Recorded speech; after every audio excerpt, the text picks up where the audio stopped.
લો સાંભળો, આજે દાળના ભાવ વધ્યા ને એમાં કમળા ડોસી ગુજરી ગયા. બે દાળનો ભાવ વધે એટલે ડોસી ગુજરી જાય એવું હોય કોઈ દિવસ? અરે ખરેખર ડોક્ટરે આવું કીધું. બે ડોક્ટરે આવું કે દાળનો ભાવ વધ્યો એટલે કમળા ડોસી ગુજરી ગઈ એમ? હા વળી એમના પેલા ડેથ સર્ટિફિકેટ પર લખીને આપ્યું છે.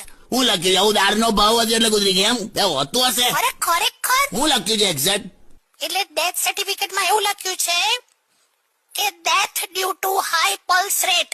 Death due to high pulse rate. હા બે તું એ પલ્સ એટલે દાળ જ થઈ ને. બે પલ્સ નહીં લી આવે તું. Death due to high pulse rate એટલે ધબકારા વધારે હતા એમ? પલ્સ એટલે દાળ થાય ને. આ એ અલગ પલ્સ યાર. તું વખત મેં યાર કોઈ દાળના ભાવના લીધે મરી જાય?